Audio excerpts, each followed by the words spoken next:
Queridos irmãos, a palavra que a mim foi ortogada nessa tarde é uma campanha que está intitulada em Deuteronômios capítulo 28 e a partir do verso 12, que diz assim: o Senhor te abrirá o seu bom tesouro, o céu, para dar chuva à tua terra no seu tempo, e para abençoar todas as obras das tuas mãos.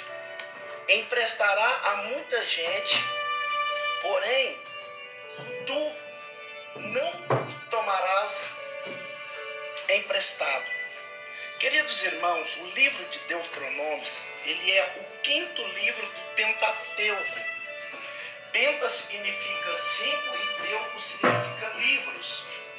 O livro do Bereshit, que é o Gênesis, ele trata-se do início do mundo, né? Ele trata-se da família patriarcal, ele trata-se da Torre de Babel, ele trata-se do povo de Canaã que desce para o Egito e lá se torna escravo, né? E aí vem o livro de Êxodo, que significa saída, né? Que o povo de José, o povo de Jacó, os 70 membros da família desce para o Egito, e o livro de Êxodo vai narrar a saída deles para a terra, ou seja, para o deserto, né? Eles saindo da terra de Jericó para o deserto.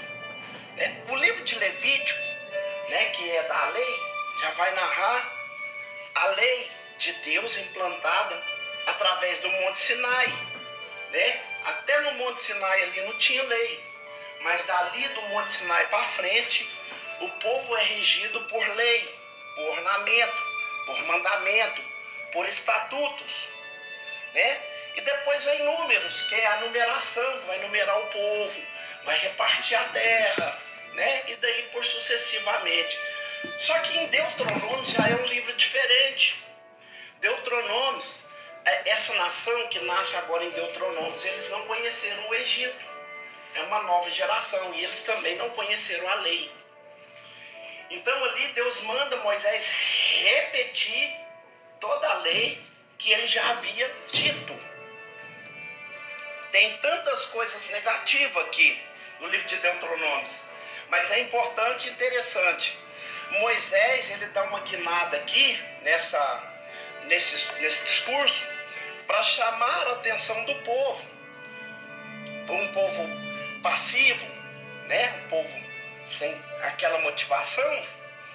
Por isso que ele estava dizendo: lembra-se, relembrando. Vocês saíram do Egito, Deus cuidou de vocês no deserto, deu comida, Deus protegeu, Deus esteve e tal. Agora passa com vocês para o lado oeste do Jordão, para a outra margem do Jordão. Já temos 2 tribos e meia aqui estabelecidas. Então é alguma coisa muito importante que Moisés queria frisar. Esses 2 capítulos, ele se torna o discurso de Moisés, né, pela promulgação da lei. Ele menciona sobre maldição, maldito aquele que fizer uma coisa errada, em outras palavras, maldito aquele, não é bendito, não é bem-aventurado, não é alegre, não é feliz, aquele que se desvirtuar da vontade de Deus, aquele que tiver um outro caminho, que não é o caminho de Deus, para poder seguir em frente. Essa é a pegada agora do capítulo 28. Moisés vai falar um pouquinho sobre as questões benditas, né? E eu quero pegar um pouco desse primeiro tempo para falar sobre o capítulo das partes benditas. No Monte Ebal, onde foi proferidas e confirmadas as maldições, né, para o povo, se eles fizessem alguma coisa errada, que ele seria amaldiçoado, né? E ali não era mensagens, não era proposta proféticas. Aqui as bênçãos são proféticas E as maldições também são proféticas. Elas mudam um pouco de figuras no começo do capítulo. Se vocês me ouvirem, guardar, ouvir a voz, vocês alcançarão todas as bênçãos. Verso 2. Todas as bênçãos serão alcançadas. E ele usa aqui alguns poucos versos, 4 versos para falar sobre as bênçãos. Bendito serás tu na cidade e no campo. Bendito serás, ou bendito o fruto do teu ventre, fruto da terra e o fruto dos teus animais e das crias. Do fruto do ventre é os filhos que serão abençoados, da terra é as plantações. Agropastoril, que é na visão deles, né? Os animais também. Bendito o teu cesto e a tua amassadeira. Cesto para levar as primícias, cesto para guardar os bons resultados. E bendito é o último aqui, o verso 6, será ao entrares e bendito ao saíres, né? E aqui, isso aqui resume absolutamente, se resume em bênção, na entrada, na saída, na cidade, no campo, os seus filhos, os frutos escolhidos, o fruto dos animais, o fruto das crias dos animais, o teu cesto, a tua amassadeira, quer dizer, aquilo que você vai fazer com o que você plantou e colheu, a amassadeira do trigo, dos animais. Então, a bênção é ao entrar e ao sair. Quer bênção maior, né? Bênção em entrar e bênção em sair. E agora o Senhor, Ele fará que seja derrotado todos os seus inimigos. Ele repete isso bastante. Os seus celeiros serão cheios e tal. E ele segue falando sobre o propósito de Deus, né? E nós vemos, meus irmãos, que ainda não mudou.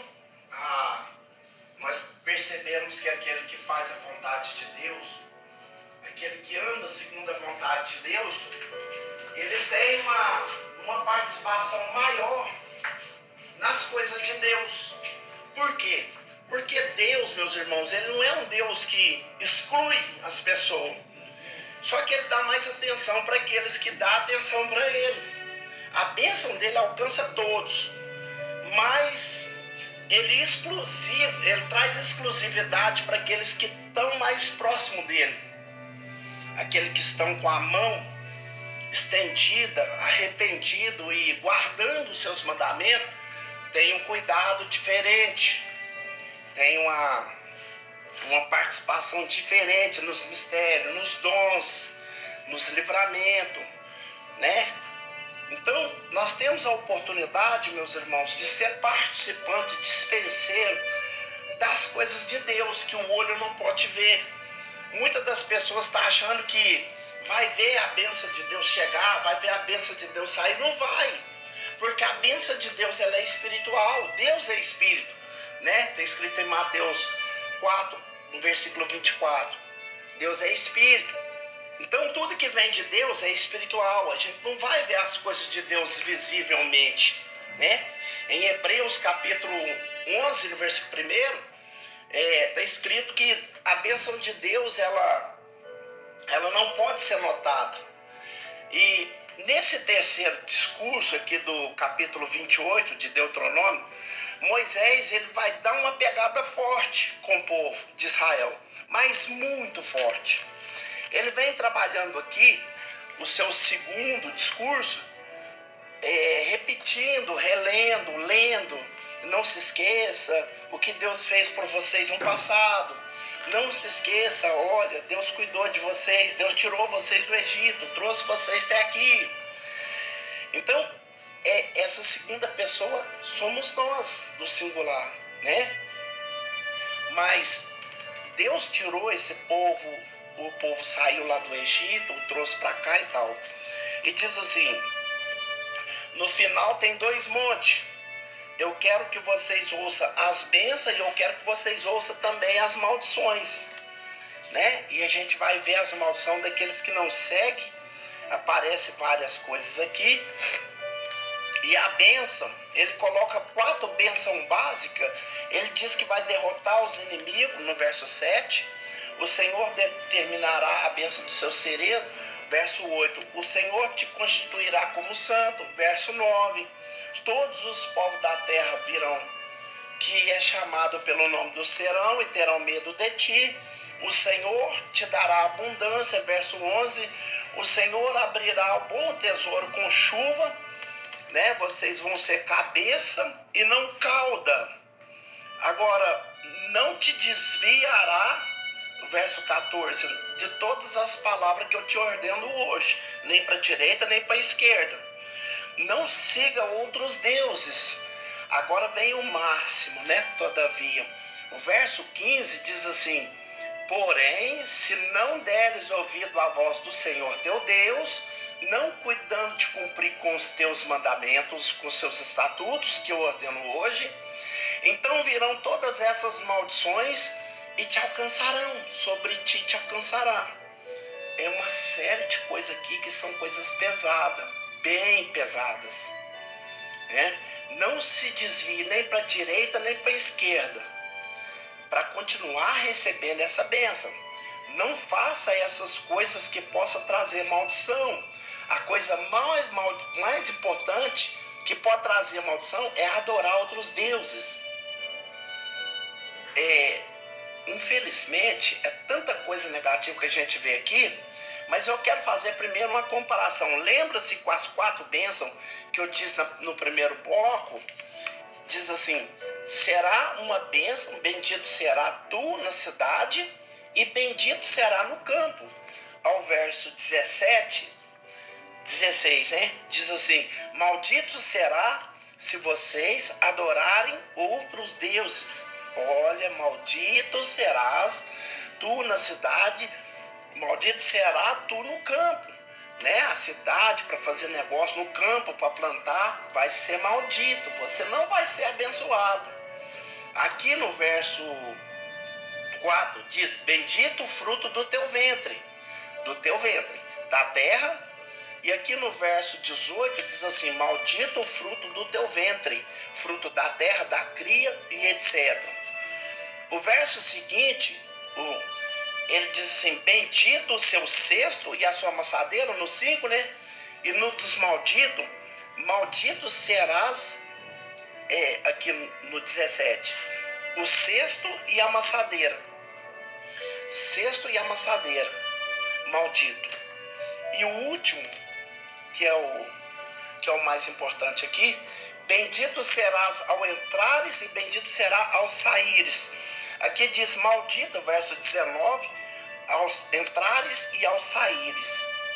Agora vem uma série de coisas, né, que são muitas coisas, 20 e poucas, 25 mais ou menos, maldições, além dessas 4 primeiras bênçãos, né? Porque aqui temos bênção e maldições.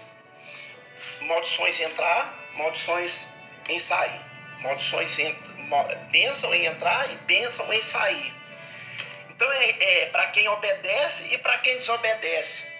Bênção para obediente e maldição para desobediente. Aqui não cabe dentro do povo exclusivo a adoração pagã. Então, quando nós adoramos um Deus verdadeiro, a bênção nos alcança. Mas quando nós voltamos, né, a maldição, ele fala assim: o Senhor mandará sobre ti a maldição, a confusão, a ameaça em tudo. Verso 21, pestilência. Verso 22, doenças como febre, inflamação, calor ardente, secura, ferrugem. O céu vai ser como bronze e debaixo de ti será como ferro. A terra não vai produzir nada, a terra vai ser dura. O bronze lá em cima vai ser o calor insuportável. A chuva vai ser pó e cinza ao invés de chuva. Verso 24. O Senhor fará cair sobre ti diante dos seus inimigos. E ele fará cair diante dos seus inimigos. O teu cadáver vai ser pasto das aves. Verso 26.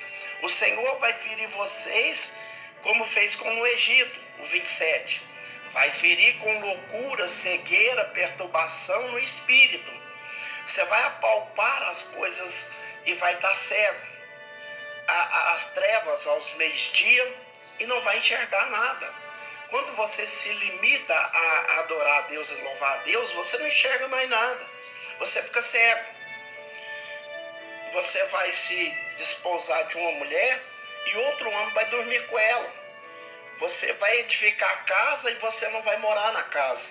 O seu boi vai ser morto, o jumento roubado, a ovelha os seus inimigos levarão e não vai ter quem te salve. Verso 32. Os teus filhos, as tuas filhas serão dados a outro homem. Fruto da tua terra, do teu trabalho. Vão comer esses frutos de um povo que você nem conhece.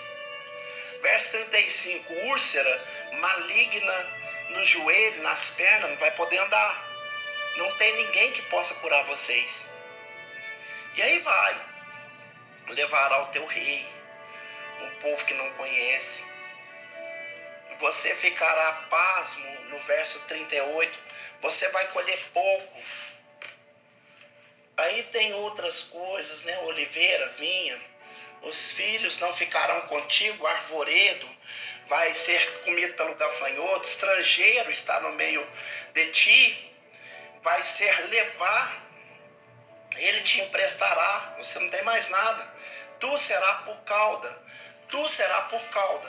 E se a gente for ler no verso 13, o Senhor te porá por cabeça e não por cauda, se obedecer os estatutos.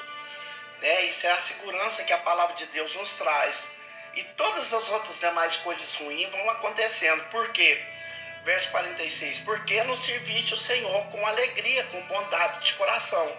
Por isso essas coisas todas estão te acontecendo. Fome, sede, nudez, falta tudo. Você vai servir os seus inimigos. O Senhor levará vocês para outra terra, longe a invasão da Síria, da Babilônia, que cumpriu com essa palavra, né? Você percebe que foi exatamente como o Senhor disse que aconteceu. Era só seguir os mandamentos de Deus. Aí vem o rei e não quer seguir os mandamentos de Deus. Não é assim, meus irmãos. Ele fala assim, vamos fazer aqui uns bezerros, né? O rei Jeroboão, cada um adora aqui, nós não precisamos descer para Jerusalém. Será Samaria aqui a sede. Então os inimigos começam a sitiar, comer a carne dos seus filhos. É bem pesado isso aqui, esse texto, verso 61 aqui. Vamos economizar aqui algumas coisas. No 61 diz, o Senhor também fará vir sobre ti enfermidade como praga, que não está escrito no livro da lei. 64, o Senhor vai espalhar vocês entre os povos. Nem a planta do teu pé terá repouso, você não vai parar em lugar nenhum. A sua vida estará suspensa por um fio diante de ti. No verso 68, diz que eles vão voltar ao ponto inicial. O Senhor te fará voltar para o Egito, do caminho que você nunca mais voltaremos. Vocês vão voltar como escravo. Vão voltar ao ponto inicial. É muito duro esse discurso aqui. Mas é um prenúncio daquilo que realmente acontecer e aconteceu. Porque o povo adorou outros deuses. Há um perigo muito grande quando nós deixamos de adorar a Deus, deixamos de ver como nosso Senhor, deixamos de ser servo dele, para fazermos os nossos próprios caminhos, para escolher os nossos próprios deuses, para fazer como os povos de Israel, enquanto Moisés estava lá em cima, lá no Monte Sinai, o povo pediram para Arão fazer um Deus para eles. Esse Deus aqui era um panteão lá do Egito, né? Que ele já tinha a prática de adorar antes de sair do Egito. Aí você vai dizer, não, mas que povo danado, né? Infelizmente, muitos de nós fazemos isso. Nós queremos fazer a nossa própria vontade. As frases são, eu quero, eu posso, eu faço, né? E quando eu digo isso, eu já estou longe do Senhor. Porque quando eu estou no Senhor, Ele quer, Ele pode e Ele faz.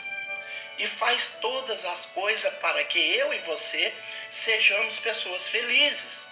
esse discurso nós vemos as maldições, nós vemos as bênçãos, nós vemos essas bênçãos sendo transformadas em maldição, o seu povo levando a maldição se eles não cumprissem, a bênção se eles cumprissem. A palavra mandamento é muito forte, a palavra relembra é muito forte, mas o povo tiveram cegueira nas suas mentes, eles estavam preocupados, né? Eles não queriam entrar na terra, porque se eles estavam escolhendo a maldição, eles queriam ser eliminados, né? Mas como o povo é opcionário a servir outros deuses, então aconteceu. O que aconteceu? O povo de Deus sempre foi um povo que Deus sempre cuidou deles. Todos nós sabemos, relatado na Bíblia Sagrada, passo a passo, né? Mas o povo sempre tiveram uma inclinação para as coisas do mal, por exemplo. Quando Deus ele libera a bênção e tira depois de 70 anos o povo de Judá da terra de Babilônia, alguém sabe o que aconteceu? Não foi todos que voltaram para Babilônia, para Jerusalém, né? Não foi todos, foram só alguns. Por quê? Porque lá podia fazer o que quisesse, meus irmãos. Lá a porta estava aberta, lá tudo era normal, lá não tinha regra. Sabe o que eu quero te dizer aqui nessa tarde? O nosso povo quer a bênção, mas ele não quer o abençoador. Por quê? Porque na casa do abençoador tem regra. Na casa do Pai Celestial nós temos que andar segundo os seus estatutos. Nós queremos ser abençoados, mas andando do nosso próprio jeito, da nossa própria forma. E da nossa própria forma Deus não vai, Deus não faz, Deus não brada, Deus não desce, Deus não quebra a maldição. Muito pelo contrário, Deus vai fazer maldição, né? Imagina, quando o diabo levanta contra nós vai lá e clama o nome do Senhor, Jesus coloca o diabo por terra e ele não levanta mais. Mas quando o nosso inimigo é Deus, quem poderá nos livrar? Quem poderá tirar nós da mão do nosso Deus? Né? E é o que aconteceu, o povo de Israel desceu, né? Desceu para a terra de Jerusalém, só que uma parte deles ficou lá, sobre o governo da Pérsia, né? Foi onde revelou a história de Radassa, né? De Abiel, de Mardoqueu, né? E sucessivamente. Mas os tempos vão passando, meus irmãos, nós vemos que o dia de hoje, nós somos agraciados porque nós pegamos uma deixa que não era nossa.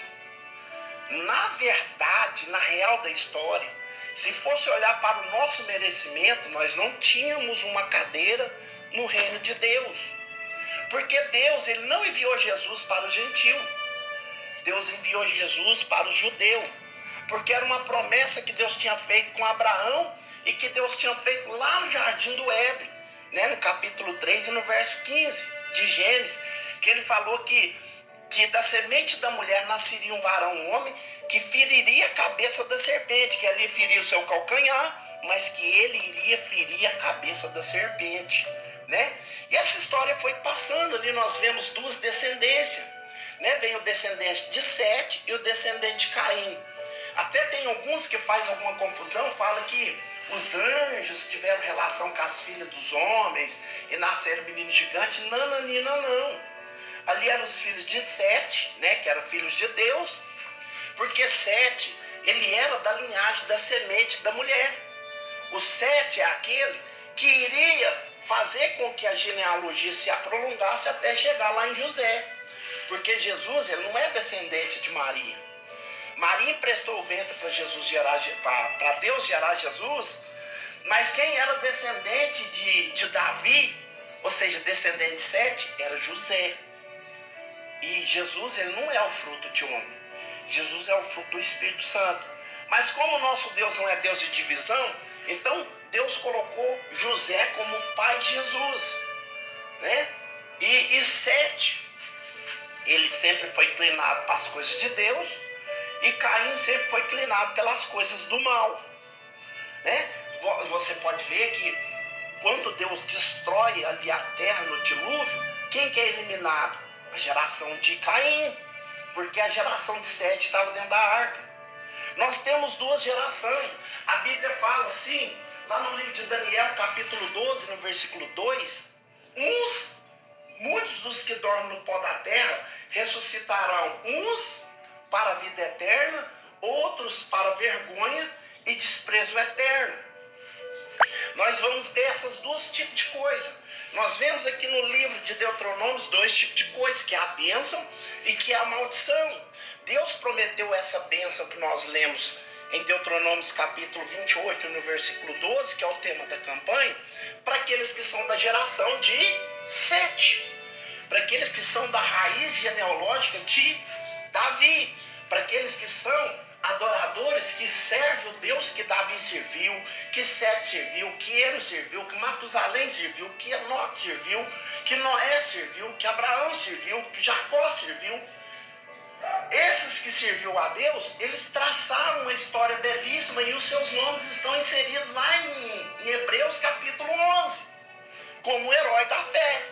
Mas aqueles que trafegaram na contramão da lógica e pecaram contra o Senhor, você não vai ver falar deles, né? Você vê falar contra o jargão, é pesado, né? Nós vemos falar das igrejas lá, tipo Jezabel, a doutrina de Balaão, é só coisa ruim.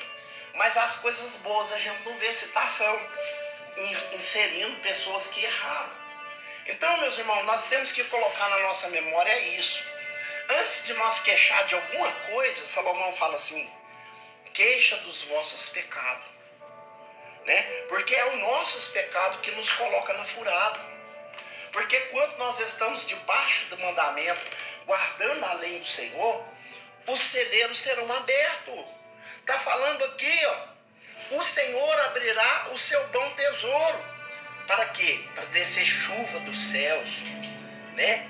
Ele vai abençoar no tempo certo, né? Porque tem gente que quer bênção hoje. Ah não, hoje 5 horas tem audiência e Deus tem que entrar lá antes de 5 horas e quebrantar o coração do juiz e repreender as palavras do promotor, porque eu tenho que ser absolvido, porque senão eu largo a Bíblia, eu rasgo a Bíblia, eu saio da casa. Ei, o nosso Deus, ele não é dominado pelos nossos conceitos. Nós não conseguimos colocar direção em Deus. Ninguém manda em Deus. Ninguém faz lei para Deus. Ninguém fecha a porta para Deus. Ninguém tira Deus do trono. Ninguém joga maldição em Deus e pega nele. Deus não pegou Covid na época do Covid. Os irmãos podem perceber que as igrejas fechou, né? As igrejas fechou. Por quê? Porque o governo colocou norma de fechar tudo. Mas acabou o poder de Deus na terra? Não acabou, sabe por quê? Porque quantas igrejas fechou, a porta do céu permaneceu aberta. Deus continuou sendo Deus do povo no meio da perdição.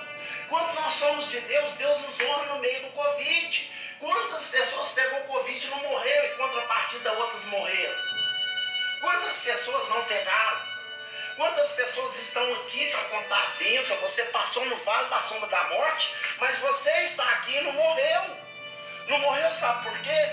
Porque você é temente e obediente. E a bênção que está relatada aqui no 28 e no versículo 12, estava sobre você por causa da sua obediência, por causa da sua fidelidade. Então a fidelidade é que nos conduz até a bênção de Deus, ou que nos conduz até a maldição. Nós não temos, meus irmãos, em nós alguma coisa para a gente se vangloriar, né? A nossa carne é inclinada pelo pecado. Portanto, você pode reparar que quando eu comecei a falar aqui da bênção, todo mundo aplaude, todo mundo sente bem, todo mundo quer receber bênção. Mas na hora que eu começo a falar sobre a maldição, tem pessoas que não aguentam, saem. Não, isso aí é maldição não. Ninguém quer maldição, mas benção quer. Por exemplo, quem quer ir para o céu? Todo mundo quer ir para o céu. Todo mundo quer ir para o céu. Agora, se eu perguntar, quem quer morrer aqui? Ninguém quer morrer. No céu não entra carne nem sangue, né? Para morrer, para entrar no céu tem que morrer. Quer dizer, Paulo falou no capítulo 7 de Romanos sobre aquele casamento ali, que estando um homem vivo, a mulher está ligada na lei, e estando a mulher viva, o homem está ligado na lei, de sorte que morrendo um homem, né? Morrendo um homem, a mulher está livre para casar com outro, desde que seja no Senhor. Aí Paulo dá uma incrementada e fala assim sois vós, que estando vivo, está ligado na lei, mas morrendo está livre para casar com o Senhor. Ou seja, quando nós estamos vivos para nós estamos ligados na lei. Mas quando nós morremos para nós estamos aptos para receber a graça de Deus. Quando nós estamos vivos, a lei está sempre nos penalizando. Você está sempre tropeçando numa lei aqui, você tropeça no outro ali, você tropeça no outro lá. E a maldição vai virando um cúmulo de maldição no seu caminho. De maneira que você fala assim, eu estou todo enrolado. Parece que eu estou dentro da areia movediça. Mas na hora que você para pensar, você fala, rapaz, é eu que estou criando esse rolo. Essa linha está saindo do meu bolso. Essa areia está saindo do meu bolso e está me devorando. Aí você fala, não, eu tenho que morrer para mim. Eu tenho que morrer as minhas vontades. Aí quando você morre a sua vontade, aí você renasce para fazer a vontade de Deus. É a vontade de Deus que nos coloca em pauta. É a vontade de Deus que nos coloca na bênção. Paulo chega a dizer no livro de Romanos, capítulo 12, no verso 1 e 2, rogo, pois, irmãos, que pela compaixão de Deus, que apresente os vossos corpos em sacrifício vivo, santo e agradável a Deus. Irmãos, o que é sacrifício? O que é sacrifício? Sacrifício é matar o cordeiro. Né? Você levava o cordeiro para pôr no altar, mas antes de colocar ele no altar, você não podia colocar ele vivo, tinha que matar ele, pegar o sangue dele, colocar na botija, aí você pegava a carne dele, dava para os estrangeiros, para as viúvas, para os órfãos, para os levitas que não tinham herança, aí pegava o couro, né? O couro fazia tenda de sacerdote, a gordura ia para o altar do braseiro, o sangue era colocado na vasilha, de sorte que a gordura, quando era colocada no braseiro, se a fumaça subisse e ela se esparramasse horizontal, então a oferta do ofertante era também rejeitada. Esse homem que teve todo cuidado, a lei mosaica mandava ele pegar o cordeiro ainda novo, de 1 ano ou menos, e cuidar dele. Cuidar dele como se fosse um membro da família, da comida, no brequeiro, não deixar entrar carrapato nele, não deixar nada de ruim, porque quando ele completasse o tempo certo, ele ia ser apresentado no altar do sacrifício. Só que não era só levar, porque você chegava na porta, tinha o quê? Tinha a bacia de bronze para lavar o sacrifício, também para lavar os pés e a mão do sacerdote. Depois da bacia de bronze, tinha a visibilidade do sacerdote, que ele ia visibilizar o seu sacrifício. Se tivesse mancha, se tivesse carrapato, se tivesse cego, se tivesse manco, ali mesmo você já perdia também. Não pode ir embora, sua festa acaba aqui. O seu cordeiro está com marca, está com mancha, está com marca. Aí você perdia o ano inteiro que você cuidou do cordeiro e ainda voltava para casa carregando os seus pecados. Mas se caso ele passasse uma visibilização do sacerdote, aí ele já era entregue na mão do sumo sacerdote, porque o sumo sacerdote é o único apto para entrar no Santo do Santo. E na hora que ele fazia o holocausto ali, que ele punha a gordura ali do sacrifício no braseiro, se ele esparramasse, ali é porque Deus não estava recebendo, porque a oferta, o ofertante, ela sai do coração. Ela não sai da mão. Quando ela chega na mão, é o último estágio. Você pode reparar que aquilo que sua mão dá é o que seu coração planejou.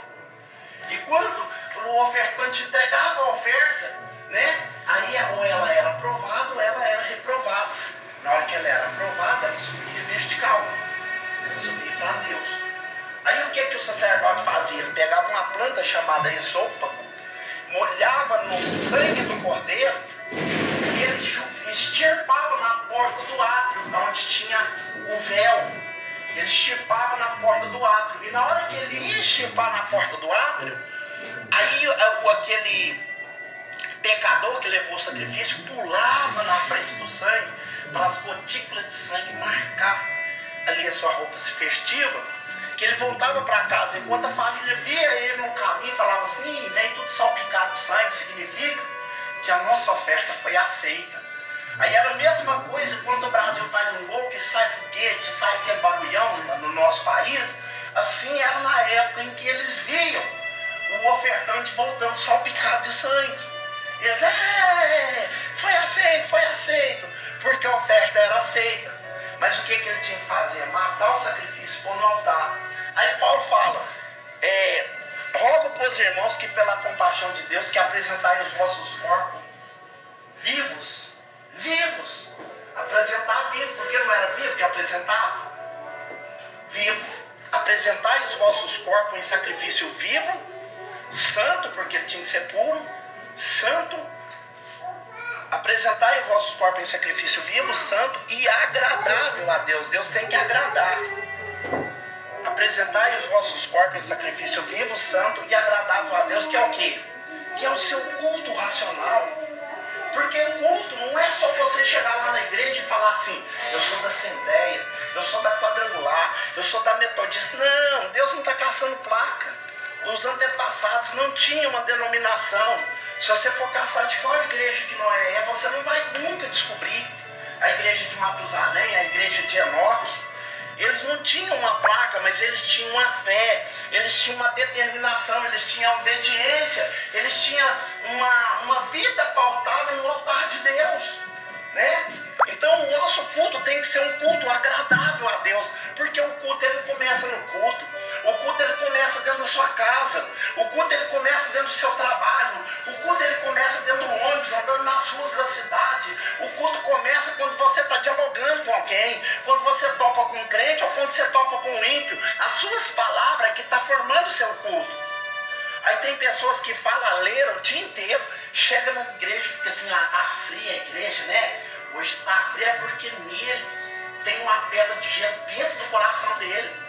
Ele só plantou adultério o dia inteiro, contou piada, falou um monte de coisa que não podia ser falado, e depois quer chegar na igreja, quer ver fogo cair, né? Tem gente que chega lá e fala assim: irmão, na cabeça minha está descendo a pomba, só se for a pomba gira. Porque Deus não desce no altar desconcertado.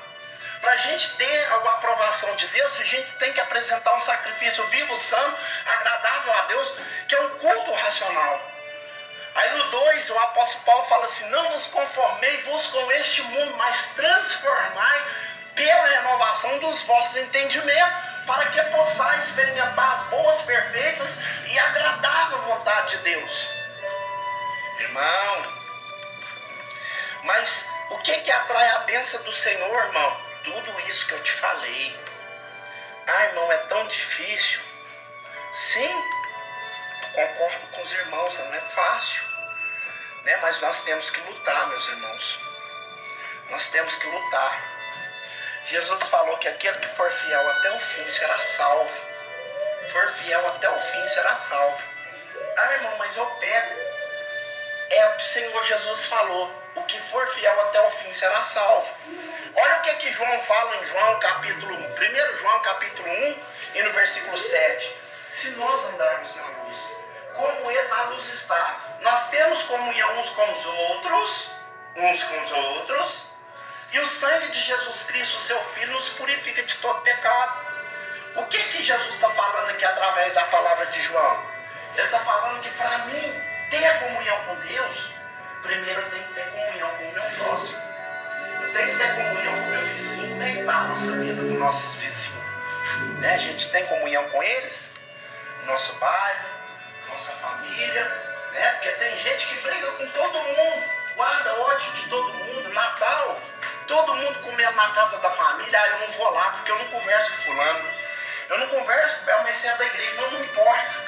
Meu gênero não bate com ele. Sabe o que significa, irmão? Que a porta do celeiro vai se fechar. Aí no caso não tem celeiro aberto, porque o Senhor está falando que vai abrir o seu bom tesouro no céu para dar chuva para a terra, no seu tempo certo ele vai abençoar toda a obra da tua mão. Mas ele fala que você vai emprestar a muitos, mas porém você não vai tomar emprestado. Mas em contrapartida, eu mostrei para os irmãos aqui, na parte da maldição, né, que aquele que não faz a vontade de Deus terá também as maldições que está no livro de Deuteronômio. É difícil? Não é. Por que não é? Porque nós temos a ajuda intermediária de Deus, chamada Espírito Santo. Quando nós pedimos a ajuda do Espírito Santo, meus irmãos, Ele nos molda, Ele nos capacita, Ele nos coloca em evidência.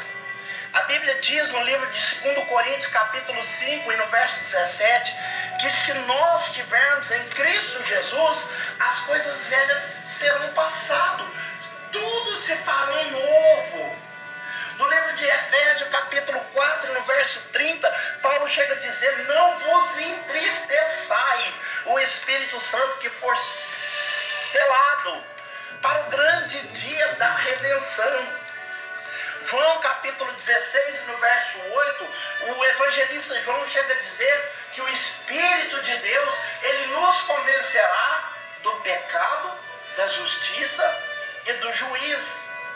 Jesus, certa feita, olhou para os discípulos e falou assim: eu vou para o meu Pai, mas eu não vou vos deixar órfão. Eu enviarei o Espírito Santo, que vos fará convencê-lo de vossos pecados, aquele que o mundo não conhece, porque o mundo não tem ele, mas vós conheceis, porque ele habita em vós, e ele vos fará convencê-lo de vossos pecados. Irmãos, é muito precioso isso aqui. Alabaxande calabaia, remalabase condarácia. É muito precioso isso aqui, meus irmãos. Sabe por quê? Porque no passado, o Espírito Santo, ele era pingado no conta-gota sobre 3 classes de pessoas. Era o rei, sacerdote e levita. Rei para reinar, sacerdote para apresentar sacrifício e levita para tanger instrumento e para cantar na casa de Deus. Só esses 3 que tinham acesso ao Espírito Santo. Eles eram recheados com o Espírito Santo só no momento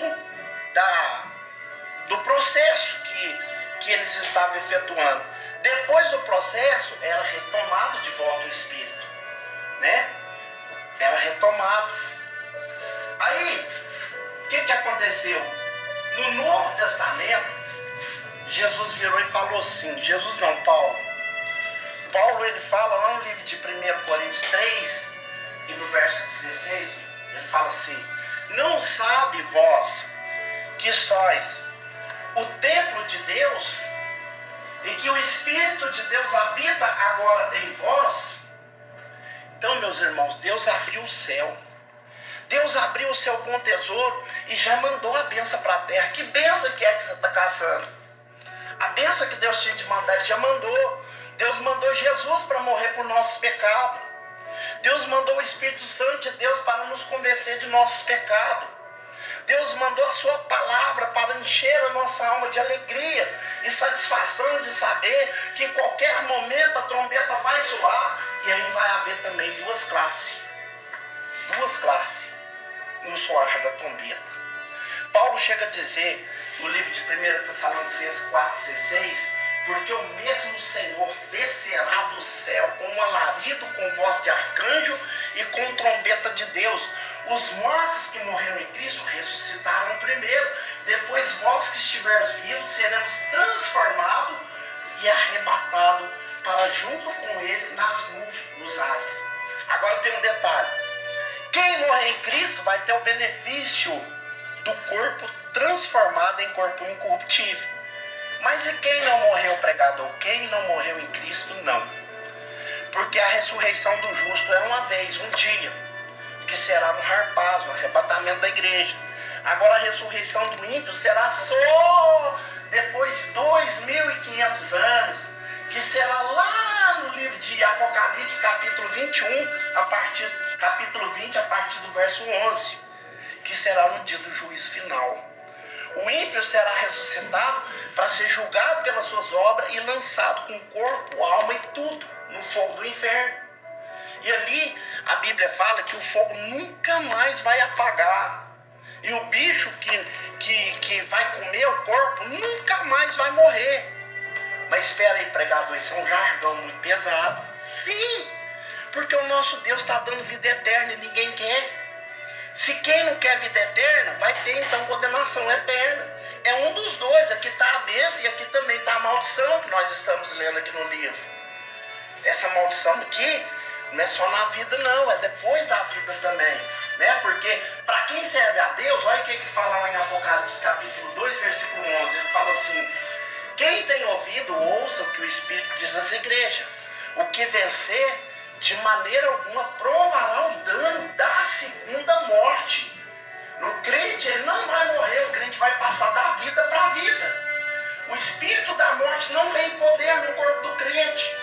Deus mandou dizer que nessa tarde que Deus está fechando catatumba espiritual na vida de alguém.